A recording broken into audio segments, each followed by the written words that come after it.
how hard is it to control the actors when doing a wall session? Like when you have to watch back. Yeah. It depends on the actors, but typically it can be like herding cats. You know, it could be like you have a bunch of creative types, and the tendency, at least in my experience, when you put a bunch of creative types in the room together at the same time, they want to make each other laugh all the time. Some, hopefully we can get some work done too, but one will always try to one-up the other with something else to make the other ones crack up, all these sorts of things. So what I try to do, depending on the show, if it's a funny show, yeah, we're going to have fun. We still need to get the work done, but we're going to have fun. If it's a super serious show, I'll go in advance. I'm like, look guys, don't pull that crap. We really got to get this work done today. I really want it to sound natural and great. If we need to laugh and cut up in between, that's great. Do not try to throw jokes in my take. Do not try to throw references of anything in the background thinking I won't hear it, because I will. We have to make this is a really fun job. You guys are all blessed to have this job, but we still have to do this job. Don't you always love it when you finally get quiet and you're ready to go, and because they've been laughing, someone will go. And that's, of course, the end again. It's like, okay, let's take 10 for coffee and we'll come back, all right? Yeah. Hate to be a spoiled sport. Yeah. But you got it. Question? Yes. Yeah.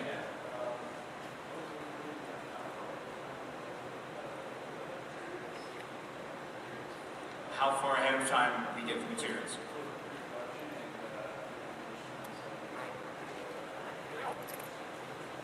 Okay, well, with certain, I find like with something like Pokemon, it's like an ongoing series, things tend to happen a little quicker because there's just another episode right behind that and another episode behind that one, So, I have the scripts, I don't know, sometimes a week in advance or something like that. I see the video in Japanese like much earlier than that. I don't speak Japanese, but I do speak Pokemon, so like I can watch an episode and be like, okay, I get it, know what's going on. But then once I get the script, then I can sort of get into casting more if I need to. With other projects, particularly like features, you tend to have a lot more. So like I think I'm directing this. It's a Christmas movie that I've been directing a couple of weeks, and it's like a relay thing and do a big group recording. It should be pretty cool. I've had that script, I've had various drafts of the script for over a month, and we've done some read-throughs and given notes, and things are changing. The final script just showed up last week, but still, like, that was much more pre-production time, and a lot went into the casting, because one of the other things, just to bring a record with casting, is that, you're not just thinking of individuals, you're creating like a group. You need people that complement each other and sound good together. Because you can have a voice that's like, oh wow, this person sounds really great for that voice, but it really doesn't go with this one, or it's too similar to that one. So having more lead time allows you to do stuff like that. So. Yeah, it really depends on the project, but for the most part, if you are working with a Japanese project, you can find some means by which to watch it in advance. Materials presented to you in some capacity. You have a translation to go off of. Even if you don't have that final adapted script in advance, you can still get the gist of what's going on.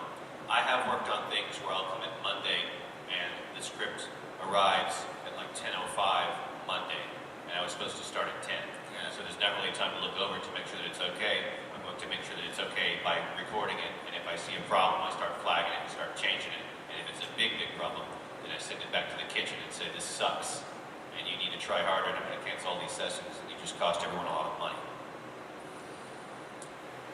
Now, I've had similar issues where a script has come way too late for study.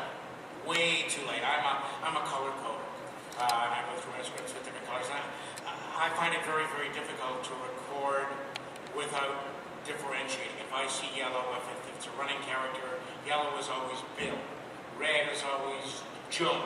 And I know how those people work and how they react and how they deliver things. If I'm looking to see who's really recording and it's last minute, the whole thing can be a pile. And again, I don't have the authority to send it back because simply, maybe it's just the nature of where I work or the way things are recorded in Toronto or whatever. I'll just record it with the caveat. Like I'll say, look, I have no time. Often I'll get rewrites. I'll have studied my script. I've got it all marked. I've got my hieroglyphics in it, and everything else is ready to go. And then you get in, and someone, the script assistant will say, here are your the rewrites for today. What am I going to do with these? Well, where do they go? What do they do? And you try to make it, it's a full breakdown. No, that's the wrong line. You're supposed to, I don't know. And it can be a real nightmare. And it simply goes out, you do the best that you can. That simply means a lot of recalls, retakes, pickups. It's simply, that's the way it is. And those are, you have to call performers back to do the lines again properly. Yeah, and you're always going to be changing things here and there on the fly, because even the best script, when on paper, it may be awesome, but then once you get the things up, out in the air with the character speaking, every now and then, there's a thing that on paper looks fantastic. You're like, you know what? I'd phrase it like this. I think it'd be more natural. So there's little technical changes for like lip flap. Hey, you know what? There's a little hitch in the flap delivery right here that's not really accounted for in the script. So let's do let's rewrite it to this. That's just part of the process. It always happens. So. And if I may add again, this is an interesting topic.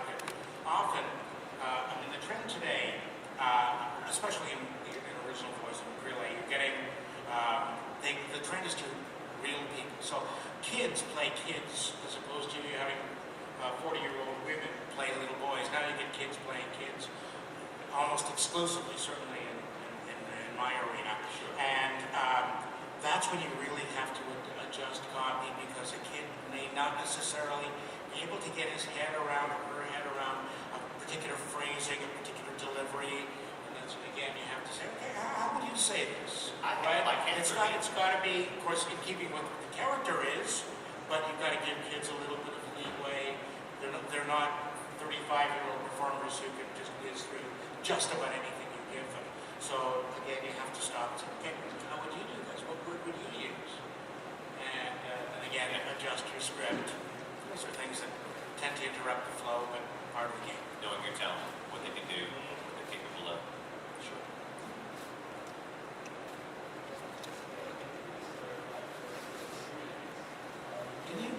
Would you mind stepping to the microphone? Yeah, we're a little trouble. For a series, are you getting the scripted materials episode to episode, or are you getting all in one? I think it depends. Yeah, it does depend. When I work on something, typically, if it's a film project, I'll get the entire film script at once.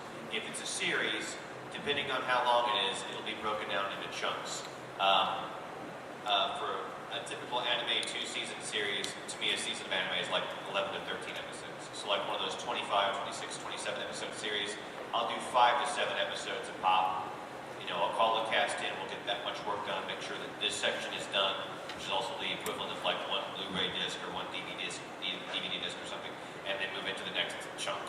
While you're working on this chunk, and someone's mixing this, whatever, and you find all your pickup lines, wherever else, so while your actors are coming in for the next batch, you can mark down what things you need to change from the first batch, and just keep going along that way.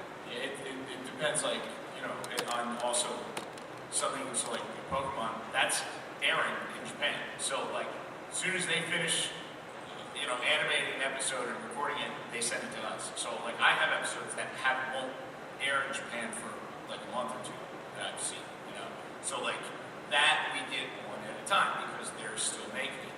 Now, for kids, back in the day, they used to do it different. They waited until they had a whole season sitting on the shelf, then they would start, But we're, trying to stay closer to them, and this is the way they want to do it. So, yeah, there are times, because sometimes you work on a show, that your company will license a show, whatever, that's been around for a couple of years. Yeah. So you can get the entire run of the show, boom, Like a one piece. Yeah. In the instance of the Pokemon thing you just mentioned, there's another show that Funimation is working on right now called Space Dandy. Right. Yep. Yay, Space Dandy. Yay, boobies. So with that show, that comes in that same capacity. We'll have it, briefly before it airs in Japan. Our broadcast of that show is a few hours before the Japanese broadcast, so it actually is premiered in English first before it is even shown on Japanese television. With that, though, the cast is all local people that we can have in immediately. Like, we have the script, we have to record this in 2 days, you're the lead, don't leave town. You know, it's going to hit these somewhere in this week. We don't know where, but somewhere between the 1st and the 12th, we're going to do this, and you need to be here, and it needs to be immediate. So that's the sort of turnaround. I guess the financial benefit of having 5 or 6 episodes at a time is you can have that actor come in and map out how long you would need him to knock out that many things. Whereas it could be that if it's 1 episode at a time and you still need that actor, he might have 1 line. You're not using the most of your time. So the money has to go toward the actor anyway. He gets what he gets, despite how much he does. The more he does, the more he gets. But there's a minimum that has to be met. So if he comes in and says, like, thanks for that, that could be like 2 or 3 hours worth of pay for that actor. Is that part of the ADR director's job as well as budgeting out? I mean, not budgeting out, but like trying to maximize the time. It depends on the project. With something like with a Pokemon or with Space Dandy, sometimes it just can't be helped. Like that's part of the budget that's built into it. If you want it that fast, it's going to cost you more money because we're just you end up paying is not part of it. Yeah, I mean, and there's what John said, which was really cool. I think the producer's head and the actor's heart. The producer's head part, there's a level of efficiency that you do need to attain. You know, there is a budget for every episode. If you go over budget, and certainly go over budget more than once, you're going to be in trouble. You know, so I think a lot of projects, you sort of, when you book people, you have a pace in mind. We're going to do about this many cues per hour. We're going to get done this many episodes. You book people at that pace. You want to work with talent who can work at the pace that you need. Yeah. Certain projects, certain roles that are particularly difficult, maybe you'll slow that pace a little bit because you know it's going to take time. If you're starting a series, it takes when you voice the character in 300 episodes, you can probably just get in there and go for it. But when it's brand new, you got to give the actors time. Yeah. If I may add to your original question, in terms of, I know this is an ADR panel, but in terms of original voice, generally speaking, it's an episode. You get an episode at a time because the others are still in the works. Nothing is finished really with that final stamp until you're in the studio recording. And even then, somebody for sure is going to look at everything recorded and say, this doesn't work, that doesn't work, the client doesn't like it, Disney hates it, Deep doesn't like this, you can't say this on Nickelodeon. There's so many levels now that this stuff goes through. You can say it at 7 p.m., but you can't say it at 3 p.m. Yeah, exactly. Right. So it's generally an episode at a time in original voice. Thank you. You're welcome. Yeah.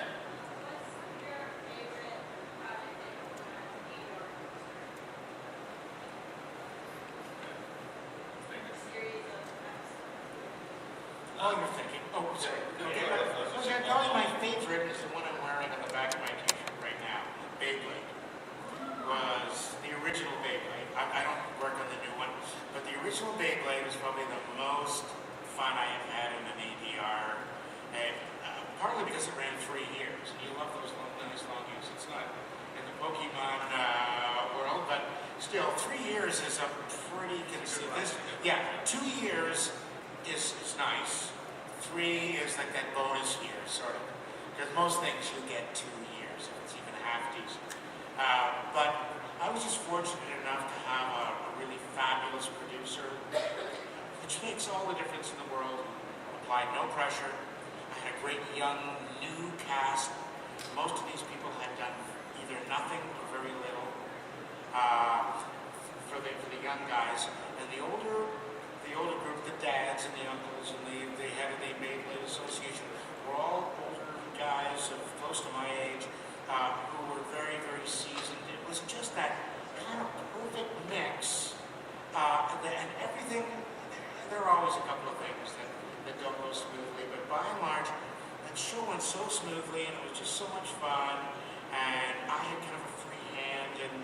letting, of course, the picture dictates how, your parameters, so you can't go beyond what you're looking at. But I had a really wonderful free hand in selecting people and selecting the cast, and you don't always have that. So often there's so-and-so's doing this, if you have a strong arm producer. But I had a producer who said, you're the creative guy, I'm great with paper. Do what you want to do, as long as they love it, I'm happy. And it was one of those ones that was just kind of perfect. Very sad to see it end, but like everything else, it has to. It's really hard for me to pick. There's several things that I worked on I'm super, super proud of and was happy to be a part of. As far as just general most fun, probably the most fun that I've worked on is One Piece, just because the show is so fun. It's so loud, ridiculous, and the core cast are really, really good at their characters, and I just love that show immensely. There are lots of other things that I think are very heady and very dramatic that I've worked on that I'm very proud of. The Evangelion films, Attack on Titan, Full Alchemist Brotherhood, lots and lots of things. But as far as just full-on fun, where at the end of every take I'm laughing or smiling or whatever, it's One Piece. That show is magnificent.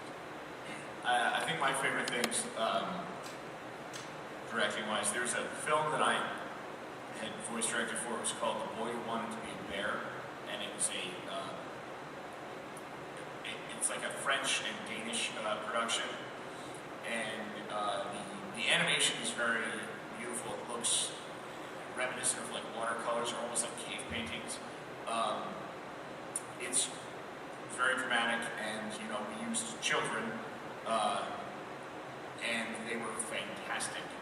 Sometimes working with kids, you don't know, it can be tough, but these kids were amazing. It was really impressive, and that it plays in children's film festivals every year, like all the time. I won all these awards and stuff. It's really good. It's heavy. It's like Bambi, Dumbo heavy, but it's really good. Another thing I directed was called Kakarembo, and Kakarembo is like I guess sort of a ghost story kind of thing, and it's a single 25-minute piece, and it's hide and seek is what Kakarembo means basically, and it's creepy as hell, and it's so good, and everyone in it is perfect. So that is a one-off special. It was a one-off thing, yeah. I think they aired it sometime on that cartoon. They used it as a Halloween special. Yeah, I saw that. It was awesome. That I was very proud of, and I really love that. And I have to say, it is, as a director, when you work on a feature or just a one-off thing, it's different than working on a TV series, because with TV series, you're never done, or at least you're not done for a long time. But when you do a feature, when you're finished, you can sit back and look at it in its entirety and be like, hey, look at this thing we just made. Where with the longer series, it's hard to do that, or you can't because they're still going. So I think those two things were some of my favorites. Who hasn't asked yet? Way in the back. So as directors, Yeah. you guys go about finding and selecting talent Let me go back to selecting talent. Selecting talent? It's not finding talent and selecting. Finding and selecting. It's often people you have either worked with before that you recommend. So often we don't make the final decisions on casting. We can suggest, and often we do. I don't know about you guys. As a voice director, I will get. Usually, they'll take my suggestion for guest roles, but the major roles before a series gets into action, again, you get those layers and those levels where somebody at the top has to put the final seal of approval and selection. I've been involved. God, I've been a voice performer who has been selected tentatively for a role, and yes. No, and then you don't get that role, and the same thing applies. So we will suggest, certainly in my world, I will suggest people. If I do a casting, it'll be here are my A selections, here are my Bs, and here are the others. And that's the way it's presented. In terms of actually getting those people in, if I can take it back even a step further, is we either call in people we know, or we go to talent agents who will suggest people. And it's great sometimes, as you guys know. Great thing about going to talent agents is it takes a lot of the pressure off you. So this is what we need. I want your 4, send me 4, send me 3, send me, and they'll often send you new people that you've never heard of, never worked with, and that's great because the industry runs on new blood, and somebody will come in and give a really interesting delivery on a speech that maybe is voice directors we have in mind that we want it a certain way, and they'll do put a certain twist on it, really interesting read. I'm going to submit that. I think sometimes scary. I find my talent through referrals, other actors that I've worked with before. Round one is, I guess, would be the hardest thing ever. If you've never worked with anyone, you're still going to have to take referrals from someone else who's done this job before, and hear those people. The people that you work with that do a great job, fantastic work, whatever else, they're going to refer you to other people. Their word carries a lot of weight. If someone's fantastic and they suggest someone else to you, you're probably going to listen to them. If it turns out that they are just nice to everyone, you're going to learn that after about the first, second, or third referral that they're just nice people and they just want to help out with people, and you can't take their referrals anymore because they're wasting your time. I also find people through talent agents, as mentioned, and that's the bulk of it. I mean, yeah, you either work with them before, you're referred by someone else who you've worked with before or worked in the industry in some capacity, or you find it through a talent agent. We, at Funimation, do on occasion have a full-on open call where anyone who's interested in voice acting, they write the company, they're on a list, we start calling out, they could be on the list for 2 years, 3 years, and they're like, hey dude, we're doing it this Saturday, if you can come in. And whether or not you've had training, whether or not anything has happened, we'll at least give you a shot. I will say that most of the time, that doesn't amount to very much of anything except somebody has wasted their entire Saturday hearing a bunch of people who have had not training and have not prepared for it in any capacity. We still give a shot. But every so often we'll find a little nugget of gold in there, and it's neat to find those people. But if you are serious about doing this type of work, you will have done it. You will have had an agent. You will have something. Someone else besides me will have most likely have given you some sort of break where I have something to hear that's, you're not hearing me. I'm not hearing you for the first time that you've done anything ever. All right. For me, it's, again, the referrals. Meet actors through other actors. I have a lot of leeway with casting with most of the projects that I do. Certainly when they're smaller roles, just you assign people who you know are going to be right for it.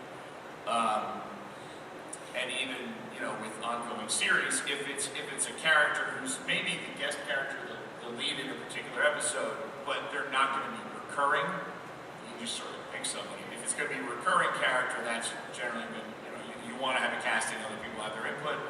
Like John was saying, it becomes a collaborative process. I don't have the final say, but they care what I think. They want to know, and I'm like, I recommend, and I don't ever submit anybody that I'm not willing to work with, because I'll audition a dozen people for this part.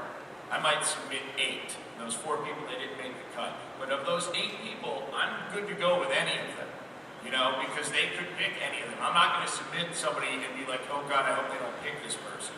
So I just won't submit it. Yes. But, but then I'll be like, I think this one is my favorite for these reasons, and then this is my number 2 or whatever. And then it'll be a collaborative thing, and more often than not, we tend to agree, but then sometimes, we don't, we figure it out. Certainly, using agencies, if it's anything that is like a specialty thing, like if you need kids, that helps, or if I need, someone who is like authentically Norwegian or something, weird like that. And also for union projects. So like last year I, directed the game for Iron Man 3 and the game for Thor 2, and those were all union gigs. So, we go through agents and, they send in a ton of great people. And it is nice to have someone else do the work for you sometimes, calling in all those people. But, and, sometimes also I do workshops, or I'm asked to kind of guest and sit in at voiceover and acting workshops. So then I'm the guest, kind of director casting dude who gets to hear people, and every now and then, there are people who are really good. And a friend of mine who's another director in New York, his name is Darren Dunstan, who directs Yu-Gi-Oh! And he's been great Yu-Gi-Oh! For years, and has done a ton of other things in addition to that. He does a lot of these workshops, and then he'll be he and I will collaborate often, and he'll be I just met, these two girls at this thing, and they're fantastic, and I plan on auditioning them for my next project. Maybe you would too. I send him talent, yeah, that's how it works. Yeah.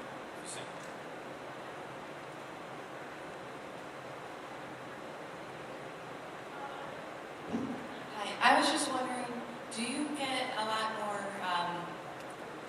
voice actors that have SAG membership, or would you say more non-union work? Most of the actors I work with, here's the thing.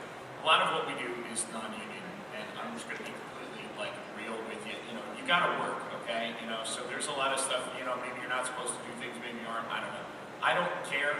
It's the actor's business. When I set out for auditions, I'm this is a non-union project and it pays this much, and then you want to do it or you don't. Yeah. And that's it. But yeah, a lot of the talent pool is union, and a lot of the talent pool is what they call FICOR, financial core, which means you're in the union, but you're allowed to work on non-union things. You just give up your voting rights, and most people are oh, we have voting rights, and a lot of people are well, isn't the union talent always better? Yes and no, and this is my opinion, at least in New York, is the average level of talent for the union people is higher than the average level of talent for the non-union people, but there are non-union people who are amazingly talented, and there are union people who are not very talented. Okay, but I do find that, because that means if this person is in the union, hopefully, chances are, they are working. They're a working professional. They're out there doing it. They've got experience, so that helps. In Toronto, there's precious little non-union animation done. At any time, right now, there are probably 25 series being produced and recorded in Toronto right now, from the 2,000 animation companies. And there may be, I think there's one right now that is non-union. Union is pretty hard ass in Canada. It's ACTRA, and they're pretty tough with most of the production companies, and any of the majors all produce only union productions. I work both sides. Although I'm an actor, remember, and I can't do any voice work that is non-union, the union does not cover voice directors. So I can, in fact, and do the odd non-union piece here and there. But 99% of my work at this point, voice director-wise, is union, because that's what's available in my town. Where I live in the Dallas-Fort Worth area, Texas is a right-to-work state, so we have union and non-union talent all kind of mixed in. I bring in both. I have people that are full-on SAG, AFTRA, et cetera, work on my, a lot of what I work on is non-union projects, and they just come in and do it. And it's the same thing for non-union actors. A non-union actor can book a union commercial and be paid the residuals and be paid everything that they're supposed to get as a non-union actor. It's just where I happen to live. So most of my projects are indeed non-union, but the talent I work with is across the board. Is whoever's right for the part, be they union or non-union. Thank you. I've just given the high sign. Yeah. We're at our limit. Yeah. So Thank you very much, guys. Thank you all very, very much. We'll see you around the rest of the day.